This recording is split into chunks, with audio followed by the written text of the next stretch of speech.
Alright guys, so this is Flash. Whenever you open up Flash, this is the default screen. It should say Adobe Creative Cloud Flash Professional CC. If it doesn't say that, guess what? You are in the wrong software. For this to start though, we're looking for ActionScript 3.0. It's right here in the middle. This is the default scripting language. This is going to set us up with nice size stage. It's going to get us 24 frames a second, all the stuff that we need in order to do nice simple animations. So when you're ready, go ahead and click that. As you can see, like I said, stage. Our properties tab has filled in, our layers are now here, and we've got some frames here to use in our timeline. So we're all set to go. What we're going to be doing in this first exercise is a simple ball bounce.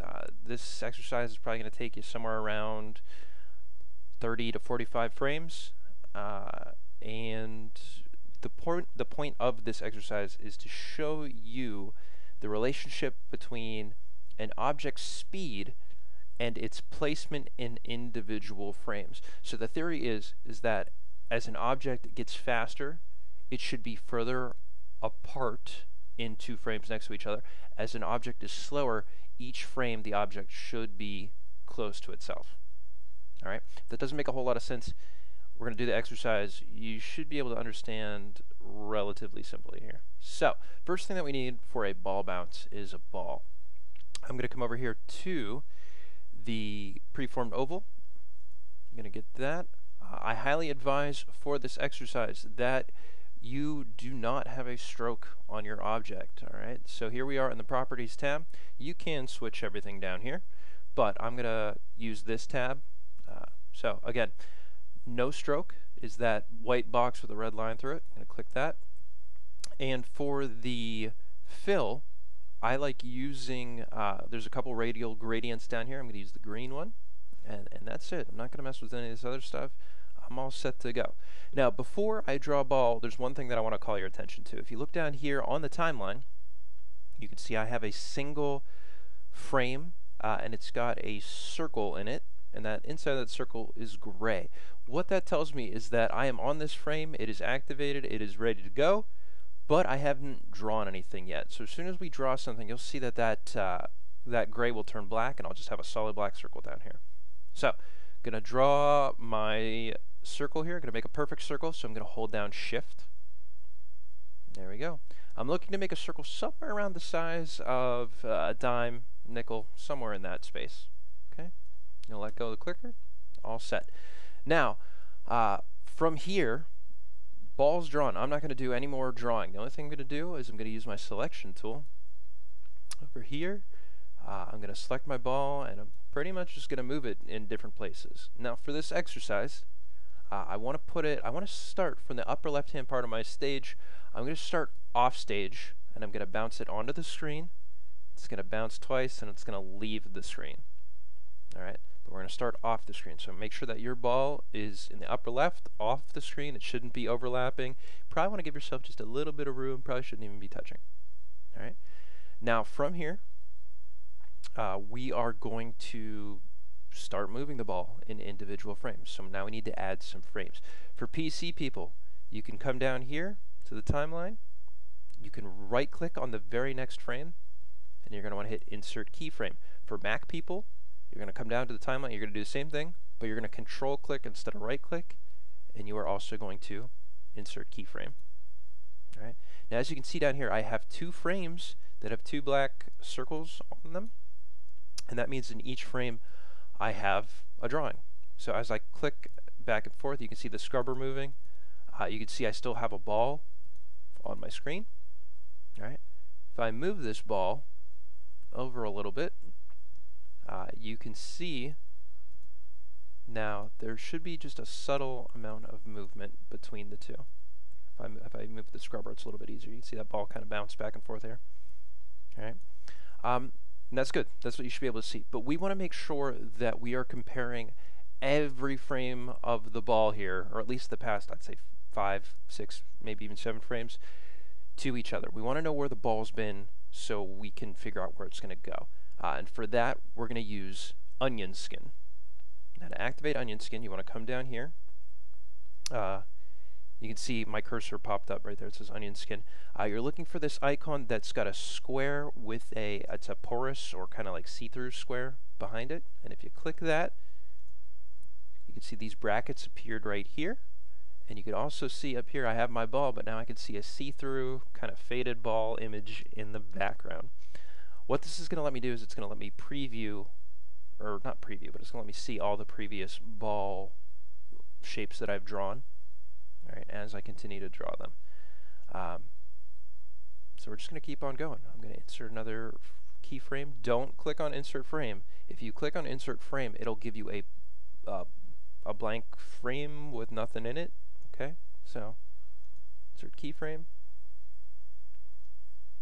Okay, and what I'm doing is I'm just at first, the object is to move the ball just very subtly, a little bit to the right, a little bit down.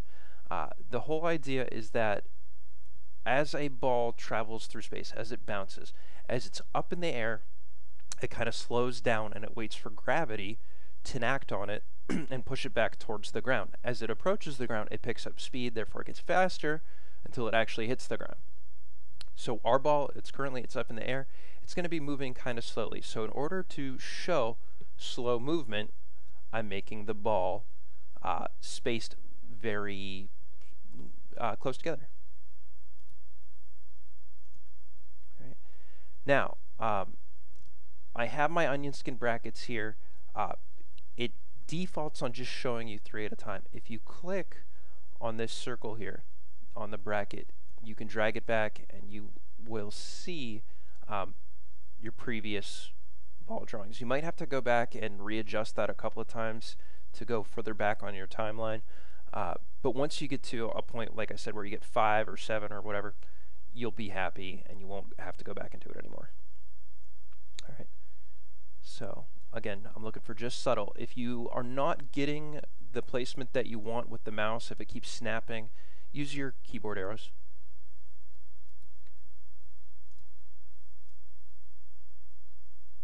Move a little bit further.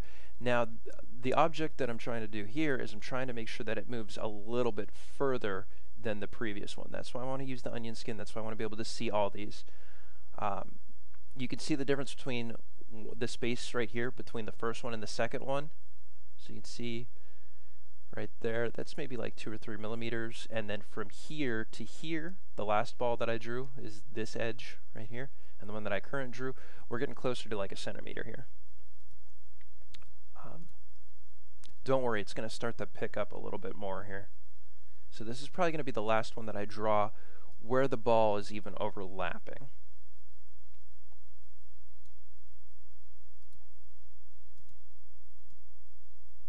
Okay, finally apart here.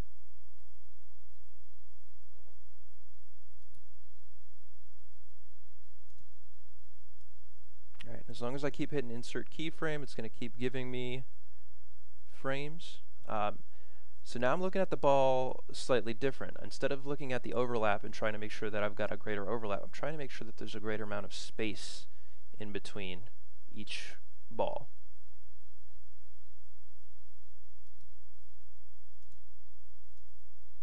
Okay, and again, I'm going down and I'm going to the right. Now you might get to this one where you're touching the ground and you might see, well, that space in between there, that's not as great as this space. That's okay. It's going to get to the ground when it gets to the ground. All right, and that's true with any object. We're not worried about that right now. If it's still bothering us later, we can go back and tweak it a little bit. But for right now, we're happy. So I went back, I adjusted the onion skin. I can see my whole arc right now. This is not a bad time to preview it. So I'm going to come in here. I've got my play button. I've got my fast forward, my rewind, my 1 forward, my 1 backward. But I'm going to go ahead and hit play. See what it looks like. Should be simple. It should look smooth. If it looks herky-jerky or if it looks like it teleports, you probably need to do some adjusting to the ball position. If you need to do any adjusting, you can go back, you can select individual frames, and if you feel like you have to, you can, I don't know, say move it over a little bit. That's totally fine. So what I did is I just kind of moved everything over 2 or 3 spots, no big deal. Alright, so now that we've hit the ground, we're going to bounce, we're going to go back up. So nothing special that you got to do here, except for, you know, keep adding a keyframe, and now you're just going to go in the other direction. As you're going up, keep in mind that on our planet anyway, we have gravity, and one of the symptoms of gravity is as things bounce and interact, you know, are moving against gravity, they're going to keep losing energy. So every time this ball bounces, it's not going to go as high. So as a good measure, it's okay to look at your previous arc and just try to make sure that you're not going as high. And your whole arc should be pretty much set up. If you do it right on the first arc, you're going to be good.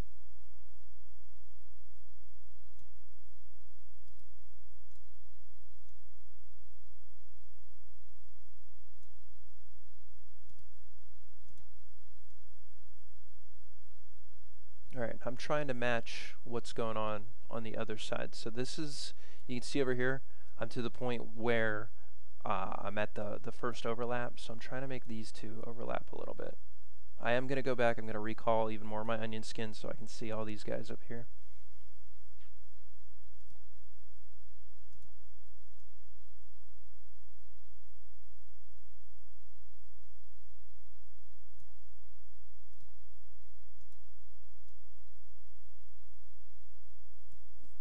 Okay, again, arrow keys for fine tuning.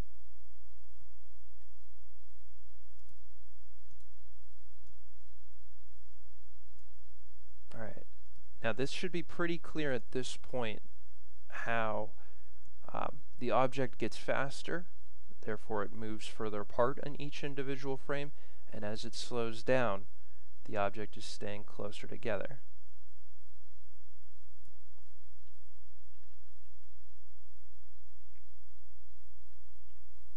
Now, I will tell you, depending on, say, if you had a different type of ball, imagine you had a bowling ball, it probably wouldn't bounce, and it definitely wouldn't bounce as high. It bounced maybe a little bit. If you had the bowling ball coming straight here, it might bounce maybe a couple millimeters off the ground, and then go over, and then probably just roll off the stage. So, we in theory could have different types of ball bounces for different type of objects. Okay.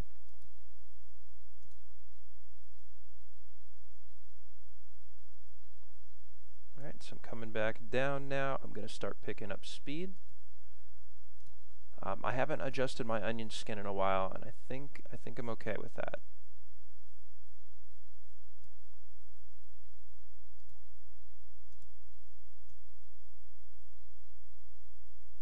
Okay, again, as long as my distances are increased, we're good.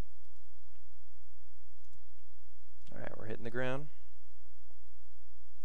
And we're on our last arc here. Alright, so as I'm going back up again, I don't want to be higher than the other ball.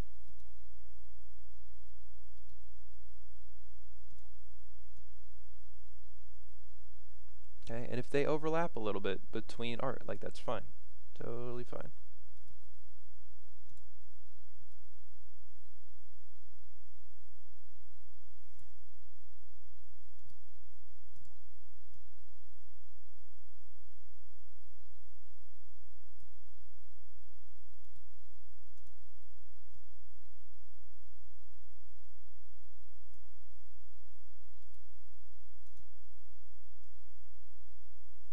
Alright, so I am touching the edge now. Alright, but just because I'm touching the edge doesn't mean that I get to be done. I got to make sure that it gets all the way off the edge. Okay, and I still want to continue that feeling of the arc. I don't want it to just like rocket up straight on an angle here. So you are not done until the ball is totally off the edge. Alright, and there we go. Off the edge. Alright, so this is a good time to preview it, watch it, see how it goes. Looks pretty good. I would watch it a couple of times, just make sure. Again, there's no teleporting, there's no weird herky-jerkiness. You can see, I think, pretty clearly how the ball speeds up and it kind of hangs in the air as it comes across. Alright, and that's pretty much it, except for one thing. We're going to add a little finishing touch. We're going to add something that animators call squish and stretch. So what I want to do is I want to actually show the impact of the ball hitting the ground. Now if it was a rubber ball, it might kind of squish a little bit. So what I've done on my timeline down here, and you can scrub back, go find the exact frame where the ball touches the ground. And what I'm going to do here is I'm going to squish the ball. So I'm going to use free transform to do that. Alright, it's our third tool down. Click that. If you click on your ball, it's going to give us our nice anchor points. So I'm going to squish it a little bit. I am going to stretch it out a little bit. Alright, I'm going to make sure that it's touching the ground. Alright, so now I have a squished ball. So as it comes around, it hits the ground, squishes a little bit. After something squishes, it tries to like fix itself, you know, go back to that perfect circle. But it kind of does the opposite a little bit first. So we're going to stretch the ball in the opposite direction. Okay, so we have that first frame is going to be squish, then we have stretch. Alright, now I'm going to go back even further. I'm going to find the other place where it touches the ground. Same thing. Gonna squish it. Okay, and on the next frame up, I am going to stretch it.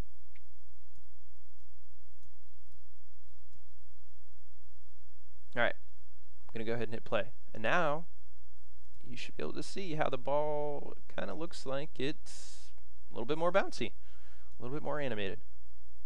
Alright, pretty simple. Alright, if you have any questions, obviously ask me. If you are all finished up, if you were following along, that's great. Raise your hand, let me take a look at it, and I'll give you a thumbs up, or I'll tell you you need to correct a couple things. But whenever you are done, let me know. You can move on to the next one. Alright.